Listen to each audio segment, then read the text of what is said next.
হরিয়ানার কৃষকদের পাশে তৃণমূল। হরিয়ানায় যাচ্ছেন ৫ জন তৃণমূল সাংসদ। প্রতিনিধি দলের ডেরেক ওব্রায়েন, নাদিমুল হক, প্রতিনিধি দলের দোলা সেন, সাগরিকা ঘোষ। প্রতিনিধি দলের দোলা সেন, সাগরিকা ঘোষ, নাদিমুল হক, ডেরেক ওব্রায়েন থাকছে এই প্রতিনিধি দলে। ৫ জন তৃণমূল সাংসদ যাচ্ছেন হরিয়ানায়। এই নিয়ে আমরা বিস্তারিত জানবো। আমাদের সঙ্গে রয়েছেন আমাদের বিশেষ প্রতিনিধি দেবজ্যোতি ঘোষ। দেবজ্যোতি, হরিয়ানা কৃষকদের পাশে তৃণমূল থাকছে এবং ৫ জন তৃণমূল সাংসদ হরিয়ানায় যাচ্ছেন, ঠিক কি জানা যাচ্ছে এই নিয়ে?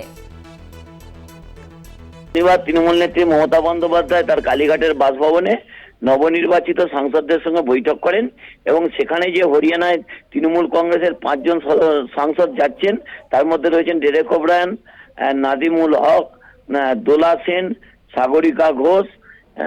এরা যাচ্ছেন। অর্থাৎ হরিয়ানাতে যে কৃষক আন্দোলন চলছে, মিনিমাম সাপোর্ট প্রাইসের পাশাপাশি কৃষি ঋণ মুকুব থেকে শুরু করে বেশ কিছু দাবি তারা করেছেন। তারা দিল্লিতে প্রবেশ করতে চাইছিলেন, দিল্লির ভূখণ্ডে তারা আন্দোলন করতে চাইছিলেন, কিন্তু দিল্লি পুলিশের পক্ষ থেকে যেভাবে তাদের বর্ডারে আটকে দেওয়া হয়েছে তা নিয়ে কিন্তু তারা আন্দোলন করছেন এবং তাদের পাশে তৃণমূল কংগ্রেসের প্রতিনিধি দল তারা দাঁড়াতে যাচ্ছেন এবং ডেরেক ওব্রায়েন, নাদিমুল হক, দোলা সেন, সাগরিকা ঘোষ সহ এই যে ৫ সদস্যের প্রতিনিধি দল, তারা সেখানে কৃষক নেতাদের সঙ্গে দেখা করবেন।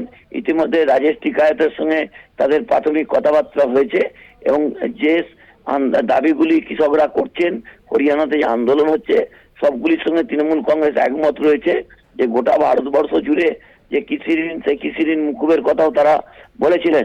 অর্থাৎ ইন্ডিয়া জোটের যে ম্যানিফেস্টো তৈরি হয়েছিল সেখানেও কিন্তু এই কৃষি ঋণ মুকুবের পাশাপাশি মিনিমাম সাপোর্ট প্রাইসের কথাও বলা হয়েছিল।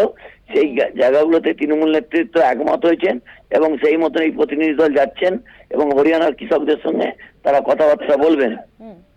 ধন্যবাদ তোমায় দেবজ্যোতি। আমাদের সঙ্গে ছিলেন আমাদের বিশেষ প্রতিনিধি দেবজ্যোতি ঘোষ।